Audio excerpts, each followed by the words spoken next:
The quota was closing, one breath at a time. Then the stars moved against them, and no one saw it coming.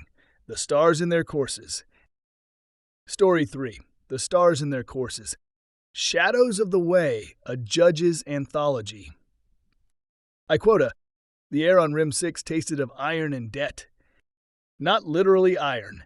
The scrubbers still met the minimum covenant numbers posted at every bulkhead, but the debt was literal, and the iron was real. And what lingered in the back of your throat was what came of reading your morning ledger and watching the number fall. Breath Allocation Certificate, Series 7, Household Tier, issued by the Jabin Authority, Cane and Reach, balance 847 units. 1 unit per hour of standard adult respiration. 37 days if you kept still, worked little, breathed shallow. Children burned faster. Infants counted by fractions. The old question of what to do with people who were alive but not earning, the infirm, the untethered, the devout who had left the labor rosters on principle, had been answered 5 years earlier by the Quota Adjustment Board in a 4-page memorandum that ended with a rate table. F. Rat worked scrubber maintenance on the inner ring. She had a husband, 2 children, and a mother-in-law whose lungs had been damaged in the Harosheth incident, the toxic outgas the authority classified as an atmospheric anomaly. The mother-in-law breathed hard.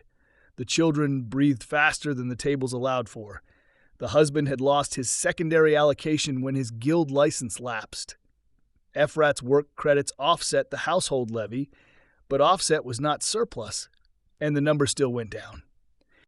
What you could not buy with credits, you could buy with labor. What you could not earn with labor, you borrowed at rates that compounded daily. The debts lived in the same ledger as the breath. Everyone in Rim 6 knew the shape of the logic. You ran short, you borrowed, you owed, you worked harder. Working harder cost more breath. The math was designed by people who understood from the beginning that the only way out of it was to stop breathing altogether.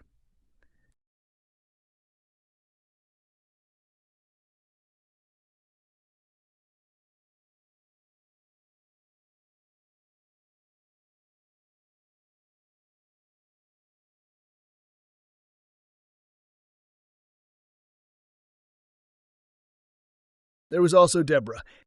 She sat at the junction of corridors 4 and 7, the place called the Threshold of Palms, because someone had painted green fronds on the titanium walls 20 years ago and the paint had never been scraped. She was there every morning from first cycle to third cycle, and people came to her with their ledger problems and their neighbor disputes and their sick children and their compliance notices, and she listened. And she spoke, and sometimes what she said was a judgment, and sometimes what she said was a direction, and sometimes what she said was simply a word that landed on a person the way a hand lands on a shoulder in the dark. She was blind. Her eyes had been burned in the Harosheth incident. She'd been 17, close to the venting, one of the first to reach the breach seals, and now she navigated by other means. She pressed her palms against the corridor wall the way a diagnostician presses a stethoscope. She heard things that people moving quickly past didn't notice. The differential pressure in the duct above Junction 4, which told her when the authority was running a compliance audit on the downstation blocks. The specific harmonic of the scrubber impeller on Corridor 7's east branch, which changed pitch when load increased and increased when the levy rates went up. The rhythm of footfall across the grating, which told her how many people were approaching and whether they were hurrying or dragging, and whether they were carrying weight. She was not a seer in any sense the word usually meant. She could not tell you what would happen tomorrow in any language resembling prediction. What she could tell you was what was already true and had not yet been named. On the morning this account begins, she sat at the threshold and smelled the air and said to the young woman who had brought her tea, "The authority is cutting Corridor 9 tonight." The young woman asked how she knew. "Because the intake pressure on the scrubber trunk changed 4 hours ago," she said. Someone upstream redirected flow. That kind of redirect only runs through Harosheth control. Harosheth control only redirects to run a punitive audit on stations that filed compliance disputes this quarter. 3 stations on Corridor 9 filed last month. She drank the tea. She did not say she was certain. She did not say she was guessing. She said, "Go tell them." 2.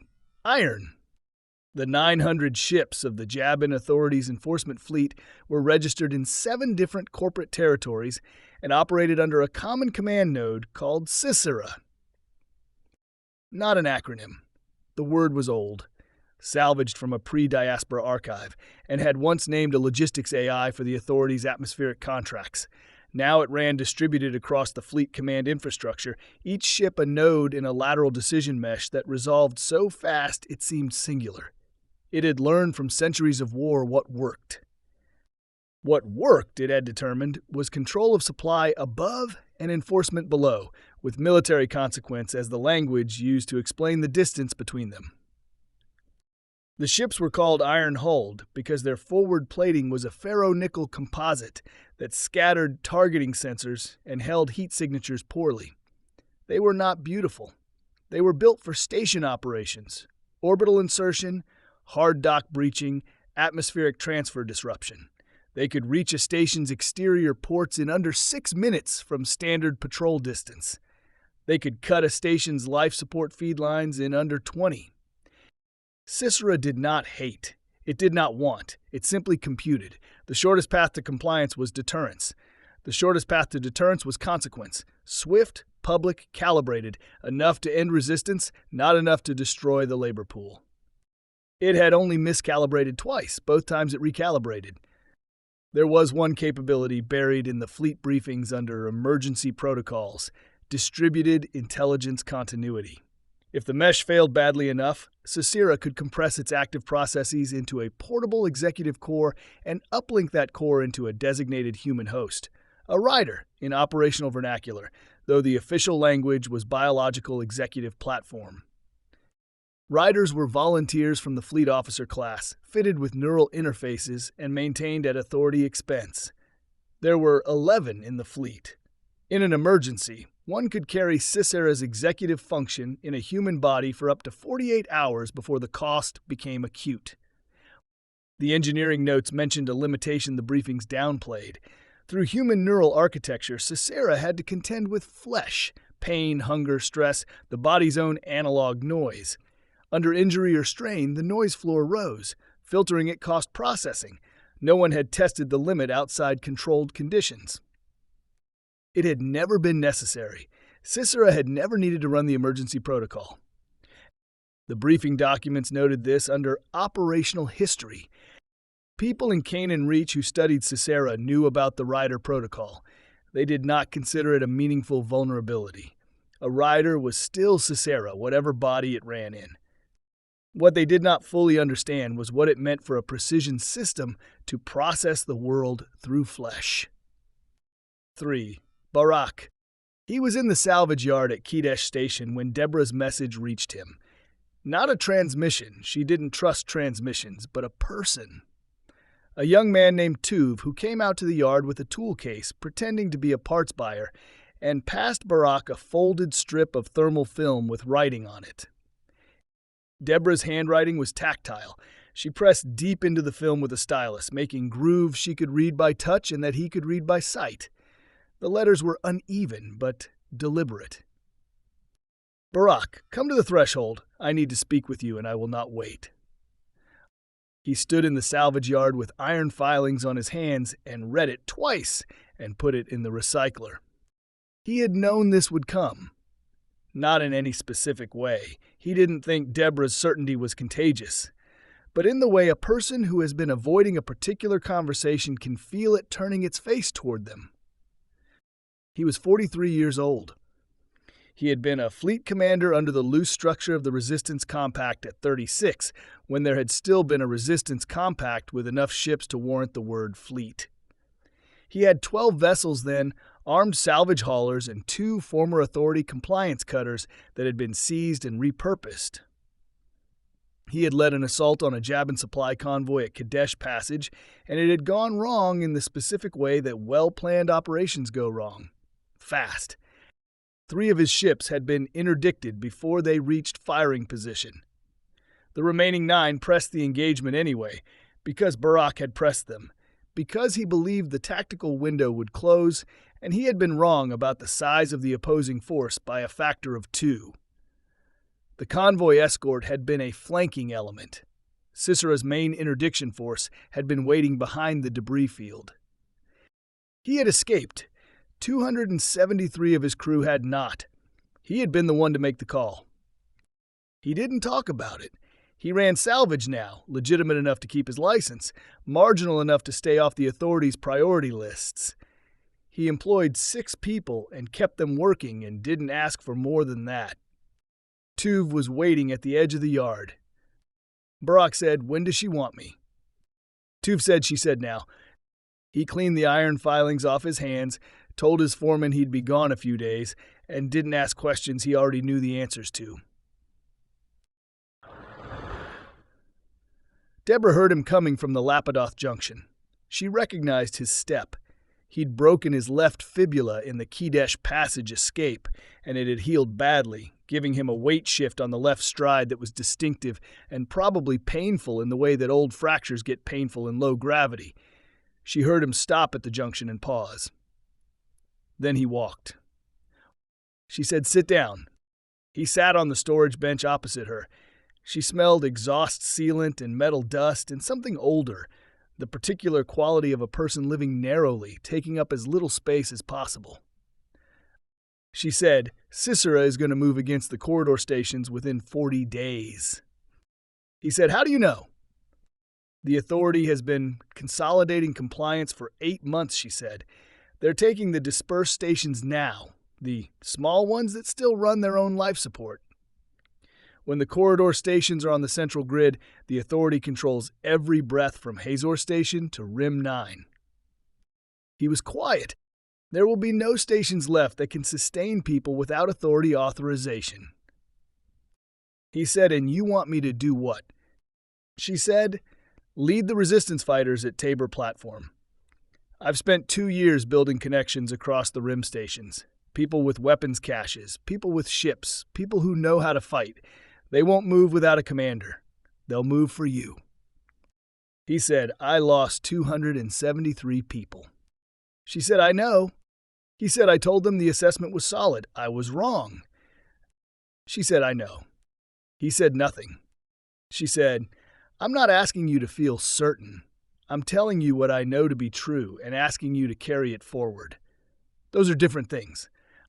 He said, "What do you know?" She said, "I know the timing. At Tabor, there is a stellar discharge cycle. The authorities' models have been misreading for 2 years. Their calibration never recovered from Harosheth. When it peaks, their mesh will lose more than they think it can lose. That is when you move." He said, "How do you know their calibration data is corrupted?" "I've been listening to this station's sensor array for 6 years," she said. "I know what the star actually sounds like." Barak was quiet for a long time. She let him be quiet. She didn't add anything. He said, "If I come, you come to Tabor." She said, "Yes." He said, "You're certain about the window." "I am certain the window exists," she said. "I am certain you know how to move through it better than anyone alive. What you do when you're moving, I can't give you that. That part is yours." He said in SISERA. She said, "SISERA will not fall to you." He heard the sentence and felt the shape of it. She said, "The one who ends SISERA will be a woman you haven't met. Know it now. It changes nothing about what needs to happen." He asked who. She said, "I don't know her name yet, but she lives near Tabor. When the time comes, she'll know what to do." He didn't ask how she knew. He had known Deborah for 7 years. He had stopped asking. For the collaborator. Naphtali 7 had been independent for 11 of its 16 years, and in those 11 years it had developed a reputation as a way station for people who needed to be moving without being easily tracked. This had made it useful, and usefulness was a kind of protection, and the protection had lasted until Heber decided it was better to be certain than useful. Heber ran atmospheric systems on Naphtali 7. not the maintenance, the contracting. He brokered the parts agreements, the service contracts, the supply runs. He was good at it. He knew where the equipment came from and who controlled the supply chains, and he had spent enough years in the industry to understand that the supply chains ran through Harosheth, and Harosheth ran through Hazor, and Hazor was Jabin authority, which meant every valve and impeller and scrubber membrane in Canaan Reach flowed from one source. He had arrived at a private conclusion. You could resist the source, or you could work with the source, and working with the source kept people breathing. He had signed a cooperation memorandum with the authority's Infrastructure Compliance Office 6 months ago. The terms were not public. What people on Naphtali 7 knew was that the compliance cutters had stopped visiting, and the scrubber parts arrived on time, and the quota enforcement notices had ceased. What they did not know was that Heber filed quarterly reports on station traffic, on the identities of people passing through who were not registered with any authority-linked labor roster, and on anything relevant to the Resistance Network's logistics. He filed these reports with professional care. He did not enjoy them. He told himself they were the price of keeping people breathing, which was true, and he avoided thinking about what else they were the price of, which was also true. His wife Jael did not know about the reports. He had decided she would not. She was not a woman who tolerated certain kinds of information badly. She was a woman who tolerated it very well, which was worse. On the night of the battle, he was off station at the Authority Contractor Annex on the Outer Ring, waiting on a parts release that had been delayed twice, and now, with Harosheth in crisis, would not come at all. Jael. The maintenance bay was called the dark room because it was dark, and because Jael Kenny had built it that way. She had built it over 3 years from salvage and surplus. An unused cargo bay at the inner edge of Naphtali 7's ring, never assigned a function because the station had grown in the other direction. She had pressurized it herself, run her own atmospheric lines, installed independent scrubber units, running off a dedicated power cell she'd salvaged from a decommissioned survey shuttle. The walls were triple-layered composite. 2 structural, 1 a Faraday cage mesh that blocked external signal propagation. This was standard practice for precision atmospheric work.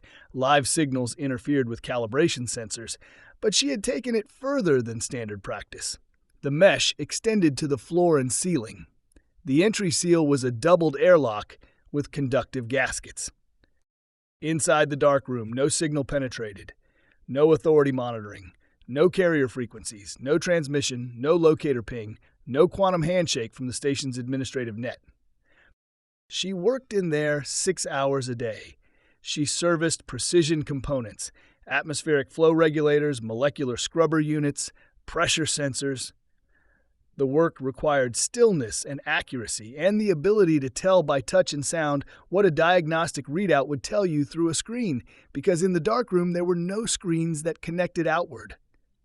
She had learned this kind of listening from her father, who had repaired rebreathers on the Frontier stations, when Frontier meant something different, when there were still stations that weren't wired into someone else's allocation system. She was 31 years old, she had strong hands, she had a habit of silence that people who didn't know her mistook for dullness, and people who did know her understood as attention. She knew about her husband's agreement. She had not known when she should have. She had been 3 months behind him, fitting the pieces together from the tone of his conversations and the change in the compliance officer's schedules, and one evening when she'd found a draft report on his personal terminal he hadn't closed. She'd read it. She'd closed it. She'd made tea and waited for him to come home, and she had not told him what she knew, because she needed time to understand what she was going to do about it. What she was going to do about it was what she was always going to do about it once she understood. She needed to hold the knowledge quietly for a while first. 3 weeks before Barak led his fleet to Tabor platform, Jael was in the darkroom running calibration on a high-pressure flow regulator when she had the experience she later described to no one, because it was not the kind of experience that translated well. It was not a voice. It was not a vision. It was a knowledge, the specific kind she got in the darkroom when the calibration work was fine-grained, and her attention had gone all the way down into the system, and she could hear the whole station as a single integrated thing. What she knew was, someone is coming here. She put down the flow regulator. She looked around the darkroom. The composite walls, the doubled airlock, the tool bench with its pneumatic drivers and anchor pins and hydraulic lines, the 2 folding berths she kept for overnight work, the stores of components in their labeled cases. She thought, I need to understand what is coming. Not who, what. She spent 2 weeks on it, the way she spent time on a difficult repair, carefully, without haste. She asked questions of people who did not know they were answering questions about SISERA.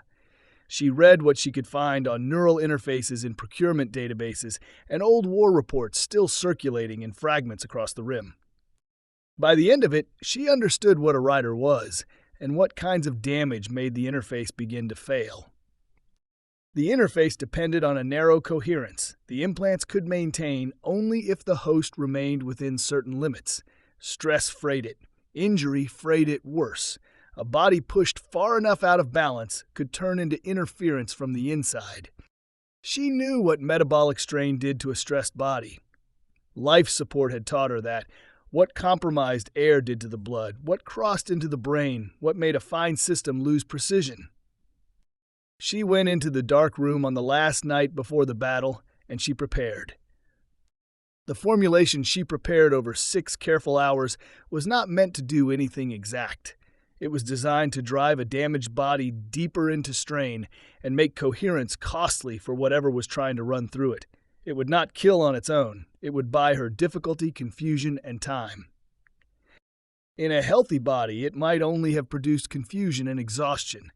In an injured rider already carrying more mind than flesh was meant to bear, she judged that would be enough. The mixture tasted like fermented milk, with a slightly herbal quality. She sealed it in a thermos and set it on the bench.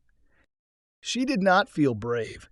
She felt the particular quality of attention that the hard work produced. The same quality as fitting a precision component into a mechanism that had to work, that would either work or not work, based on whether she'd done it right. She sat in the darkroom and waited. Tabor. Barak had 31 ships. Most were armed salvage haulers with improvised weapon mounts. 5 were former authority compliance cutters captured over the previous decade. 1 was a genuine combat vessel, a medium frigate called Quotas that had been in dry dock at Tabor platform for 9 years, its parts cannibalized and its hull maintained on principle by an old resistance mechanic who had never stopped believing it would fly again. The Quotas flew again. They gathered at Tabor platform, a way station node at the apex of Rim 8's arc, positioned where it was because of the navigation geometry of the Canaan Reach approach lanes. From Tabor, you could see the approach vectors of 3 major transit corridors. In the direction that mattered, you could see the authorities' enforcement fleet holding station at Harosheth Deep. Harosheth Deep was where SISERA concentrated its primary network, 9 ships in tight orbit around a failed protoplanet, their signal mesh interlocked into the fastest tactical decision network in Canaan Reach.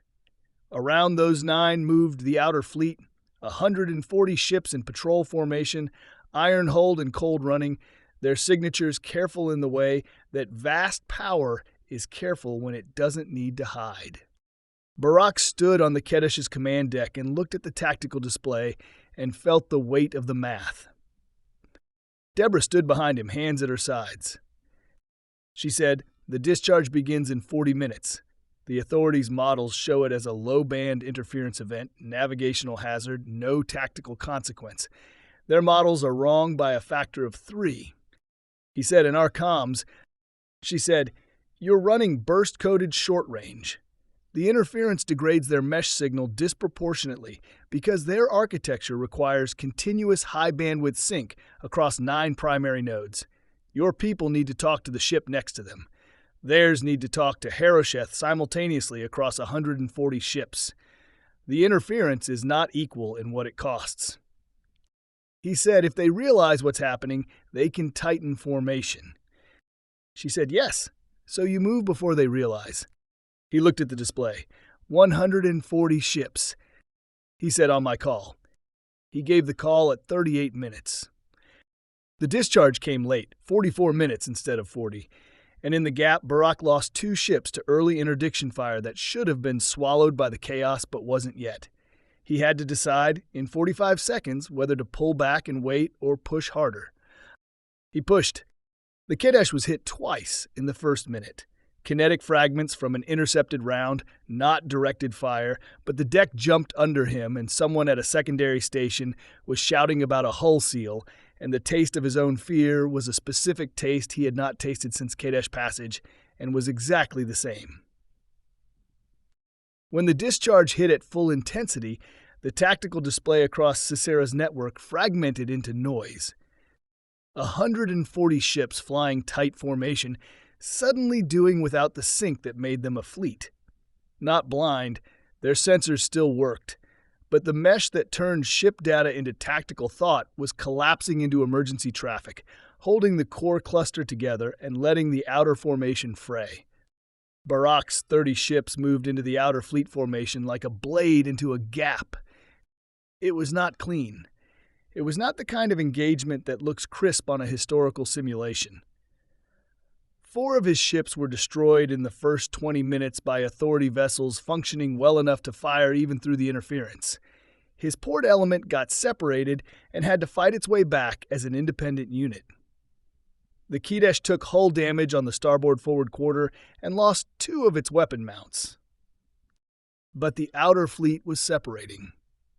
Individual authority vessels were making tactical decisions without coordinated direction, and against a smaller force that knew exactly what it was trying to do, that meant not 140 ships, but isolated pairs and triplets, each one manageable. SISERA understood this.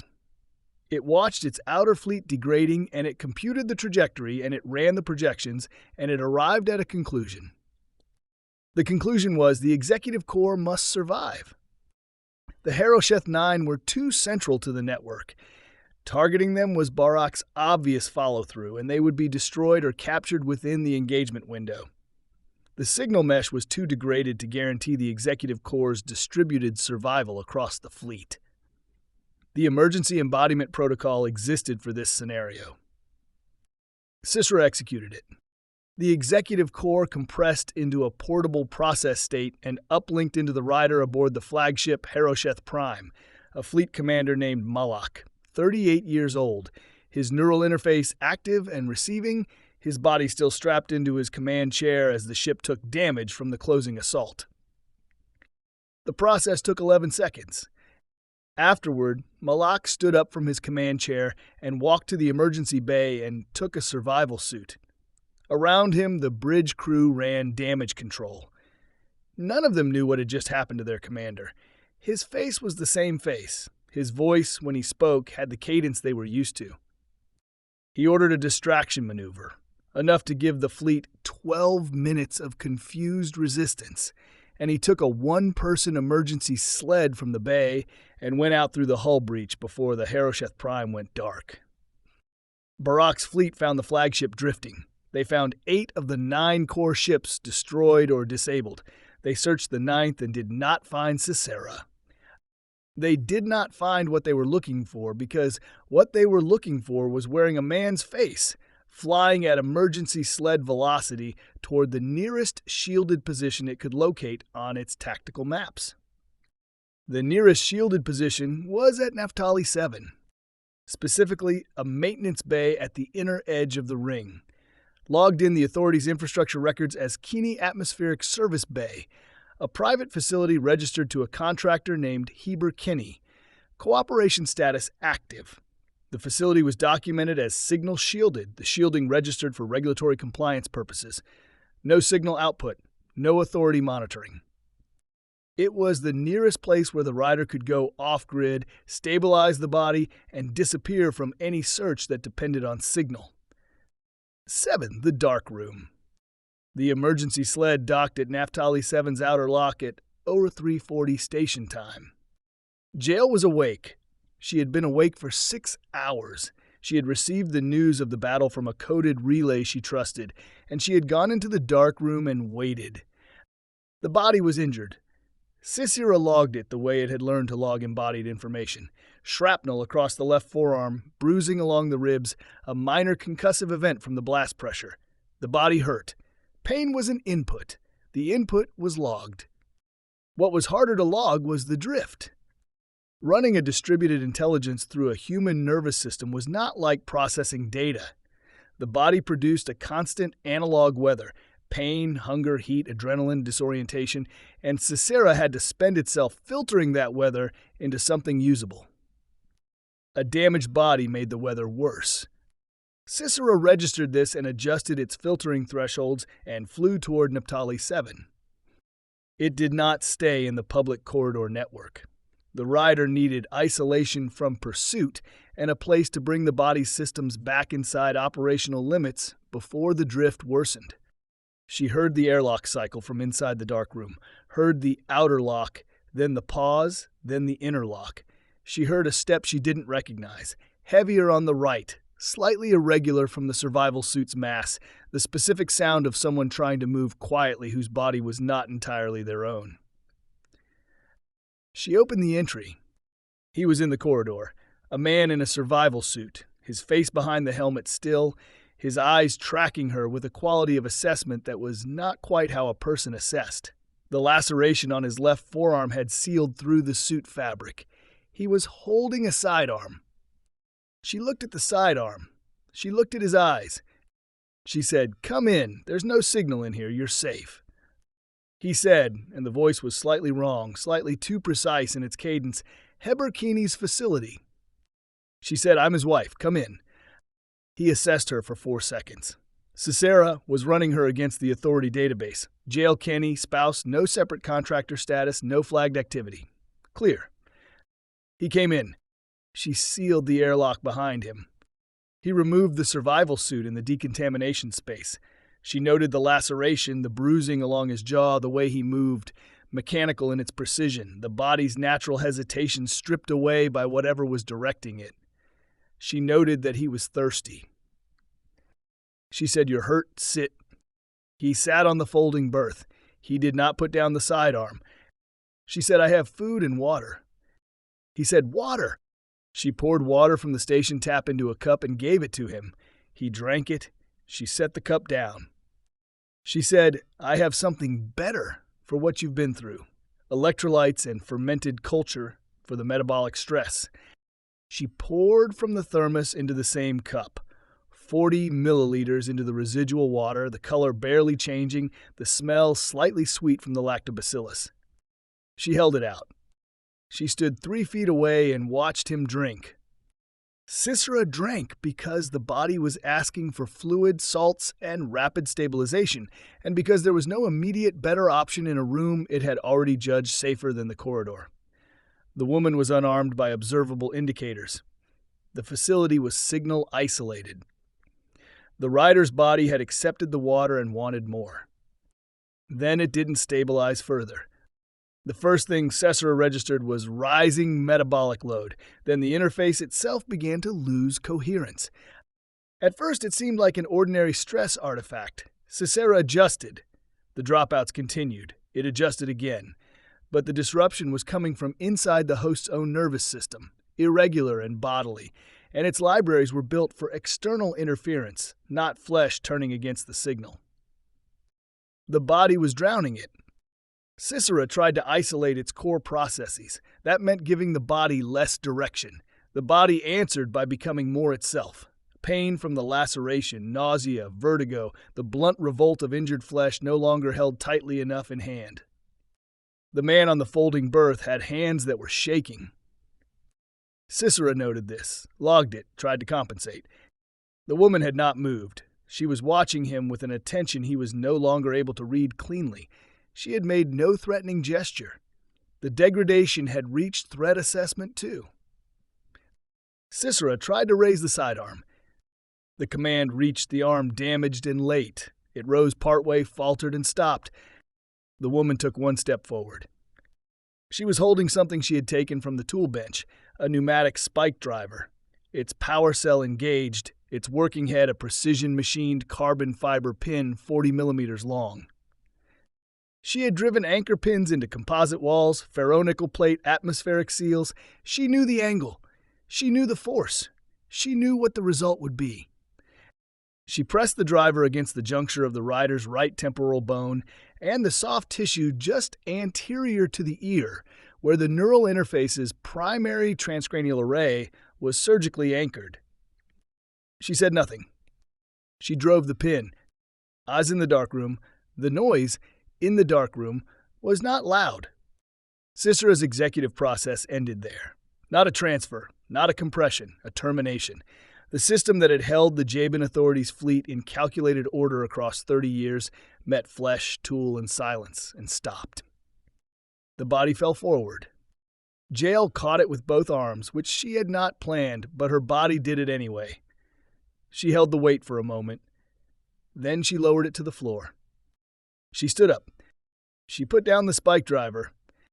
She went to the airlock and opened it and walked out into the corridor and pulled her comm from her pocket and sent a short message on a frequency she'd prepared. "It's done. Come to Naphtali 7. She went back inside. She sat on the floor next to the bench and put her hands on her knees. She breathed. Rs. 8 breathing. Barak came with 3 ships and arrived at Naphtali 7 in the early morning of the next cycle.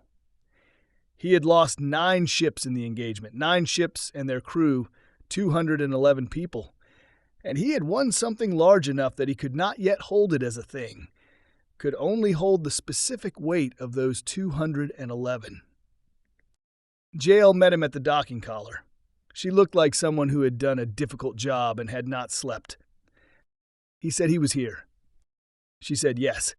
He said Deborah said it would be you. She said Deborah was right. He looked at her, and she looked at him, and there was a long moment that was not comfortable and not triumphant. He said, "Are you all right?" She thought about the question. She said, "I'm all right." He said, "What do you need?" She said, "My husband needs to know what I know. I'd like the authorities' cooperation memoranda voided formally, so there's a record. And the corridor stations, the ones that were under the grid." He said, "The compliance offices at Harosheth are going through Deborah's judgment process now. The central allocation systems are offline, and for the moment, the stations are carrying themselves on local life support." She absorbed this.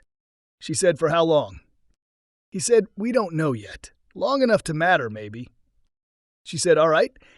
She looked back toward the station corridor, which ran toward the inner ring, toward the atmospheric junctions and the scrubber plants and the sealed maintenance bays where people's breath was processed and measured and returned to them as theirs.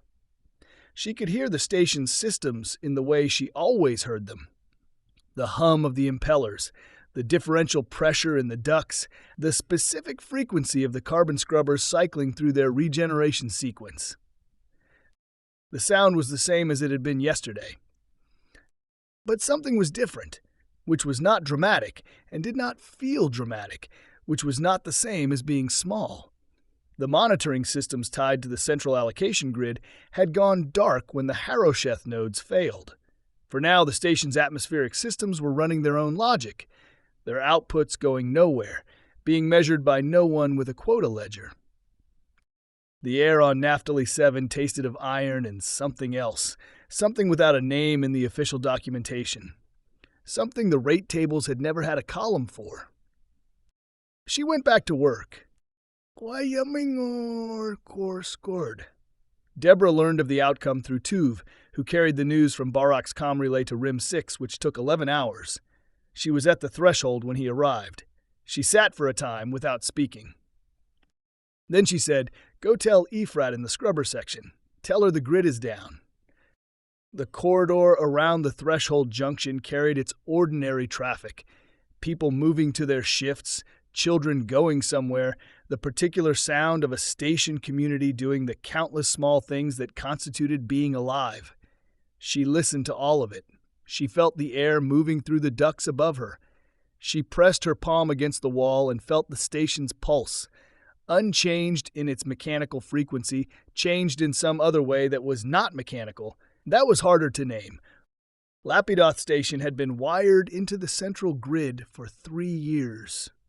Every breath for 3 years measured against a quota, every exhale an increment toward the balance running out. She had sat at this junction for those 3 years and listened to people come to her with their debt notices and their sick children and their compliance violations. And she had listened and judged and sometimes said what was true and sometimes held what was true until the moment was right. Now the grid was down. She breathed, not carefully, not in the practiced shallow way you breathed when you were aware of the number going down, but simply, fully, the way a living body breathes when it is allowed to be a living body. Around her, slowly through Rim 6 and then the outer stations and the corridor habitats and the salvage yards and the mining platforms and the ring cities of Canaan Reach, people were breathing the same breath. Most were not aware of it, the way she was aware of it. They were doing other things. Eating, working, arguing, sleeping, running diagnostics, patching hull seams, nursing children, running the 10,000 tasks that survival required in the deep between stars. They were breathing. For now, they were breathing. No one was counting. Here Barak rested his fleet at Tabor. Here Jael, wife of Heber, returned to her work in the dark room at the inner ring. The cooperation memoranda were voided in the 3rd month of the new governance compact, and the record of them was preserved in the judgment archive. The stars in their courses had fought against SISERA. They did not know they were fighting.